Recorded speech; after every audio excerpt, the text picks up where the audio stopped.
আজকে ঢাকা বিশ্ববিদ্যালয় ছাত্র সংসদ নির্বাচনের আনুষ্ঠানিকতা আমরা আজকে সম্পন্ন করতে পেরেছি।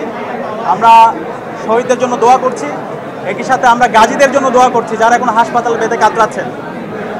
সংগ্রামে উপস্থিতি, ঢাকা বিশ্ববিদ্যালয় ছাত্র সংসদ এই জুলাই বিপ্লবের অন্যতম একটা আকাঙ্ক্ষা।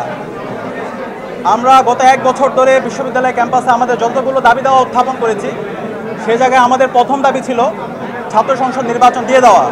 তো ইতিমধ্যে ছাত্র সংসদ নির্বাচনের আনুষ্ঠানিকতা শুরু হয়েছে এবং আমরা প্রত্যাশা রাখি এই ছাত্র সংসদ নির্বাচনের মাধ্যমে আগামীর বাংলাদেশের নেতৃত্ব তৈরি হবে এবং সেই নেতৃত্বে যারাই বিজয় হবে আমরা তাদেরকে ওয়েলকাম জানাবো।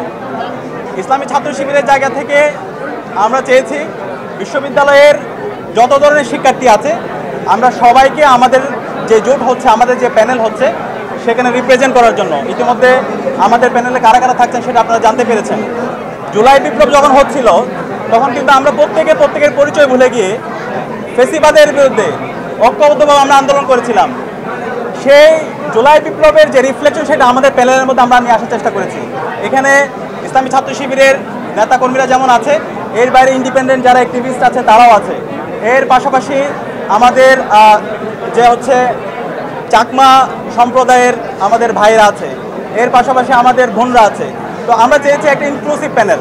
তো আমরা আশা করছি আমরা যে প্যানেল করেছি এবং শিক্ষার্থীরা আমাদের অন্যান্য যে বন্ধুপ্রতিম ছাত্র সংগঠন এবং ইন্ডিপেন্ডেন্ট অ্যাক্টিভিস্টরা যে প্যানেলগুলো করছে, সব মিলে আমাদের যে নির্বাচন হতে যাচ্ছে সেটি একটি প্রাণবন্ত নির্বাচন হতে যাচ্ছে ইনশাআল্লাহ। এবং শিক্ষার্থীদের যে আকাঙ্ক্ষা, জুলাইয়ের যে আকাঙ্ক্ষা, সেই আকাঙ্ক্ষার আলোকে আমরা আমাদের ইস্তেহারগুলো খুব দ্রুত সময়ের মধ্যে আপনাদের সামনে পেশ করব এবং আমরা আশা করছি এই ছাত্র সংসদ নির্বাচনের মাধ্যমে জুলাইয়ের শহীদদের যে আকাঙ্ক্ষা, সে আকাঙ্ক্ষায় আমরা আগামীর বাংলাদেশে বিনির্মাণ করব। তাদের আকাঙ্ক্ষা হচ্ছে একটা ইনসাফ ভিত্তিক বাংলাদেশ বিনির্মাণ করা, ক্যাম্পাসে শিক্ষার্থীদের যে প্রত্যাশা, সেই প্রত্যাশার আলোকে আমাদের এই ক্যাম্পাসকে নতুনভাবে ঢেলে সাজানো। তা আমরা আশা করছি সেই কাজ আমরা করতে পারবো ইনশাআল্লাহ। সবাইকে অসংখ্য ধন্যবাদ।